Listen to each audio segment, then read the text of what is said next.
Hi everyone, it's Talia from Zart Art, and today we're going to be creating glue and chalk pastel drawings.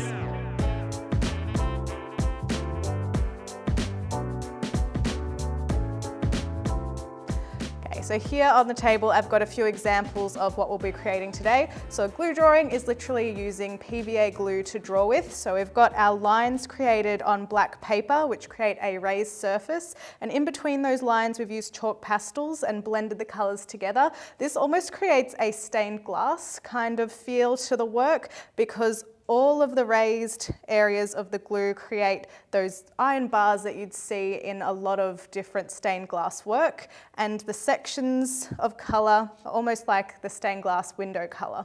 So to begin this work, I'm going to put my examples to the side. We are going to use some black paper.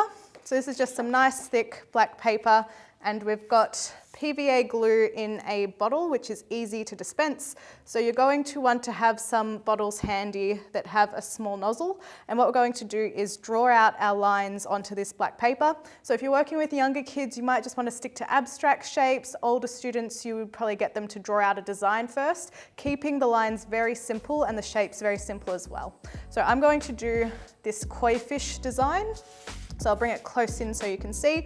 I'm going to start with my larger shapes of the koi fish, and then some lily pads that would be in the middle ground, and then the background of those waves to represent the water.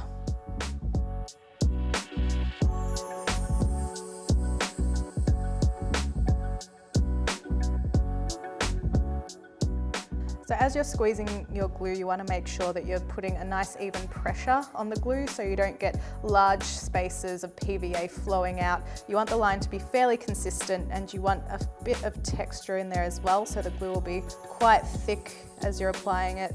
But you can go over specific areas just to make those lines a little bit wider or thicker, or if your glue isn't flowing so nicely, then you can go over different sections just to get the thickness to be equal.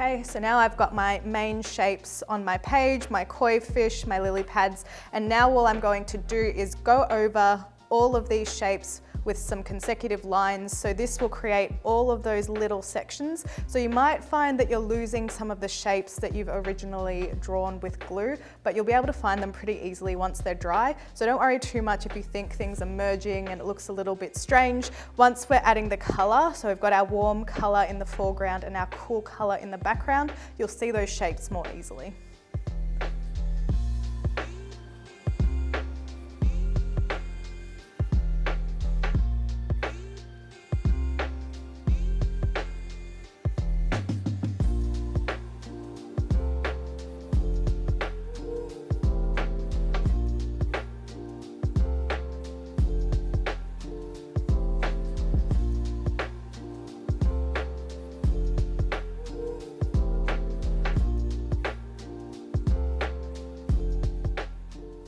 So now we've finished up drawing with our glue. So if you look closely, you'll be able to see your fish shapes and your lily pad shapes. But to someone who might not know what you're drawing, it could look like a big gluey mess, which is completely fine because, as I said, when we add the color, you'll be able to distinguish those shapes a bit better. So I'll show you some of my dried glue pieces. So you will want your glue to dry for a few hours. So if you have your class once a week, then you'd finish up the glue one lesson and then wait for it to dry to the next lesson. It'll probably take about a day for the PVA to dry completely.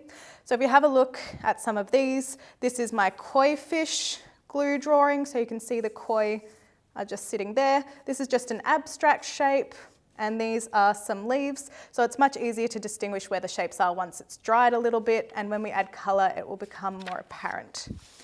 Now we're up to adding our color.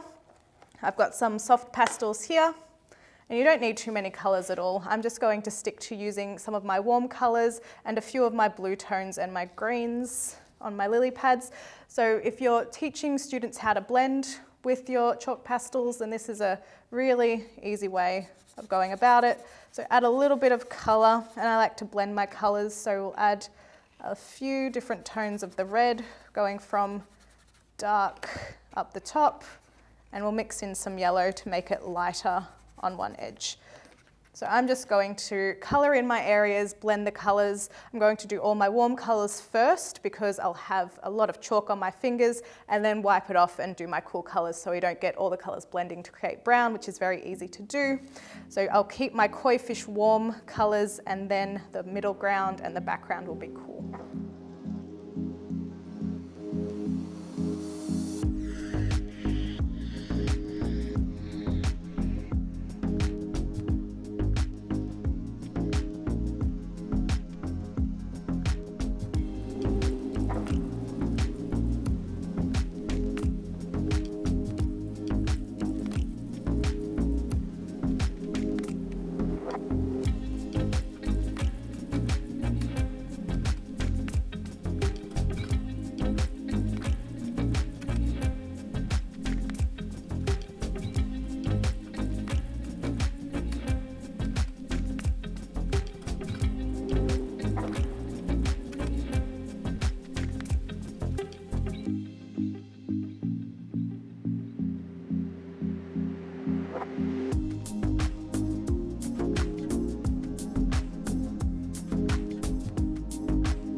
So now I've finished adding my colour. Just make sure you get rid of any chalk residue that might be on your hands when you're blending colour or sticking to your paper. If you have any students with asthma, just watch out for any of those issues too if you're working in an enclosed space with lots of students. But otherwise, this is a really fun activity to practice your chalk blending skills, and can be adapted to suit junior primary students all the way up to senior primary.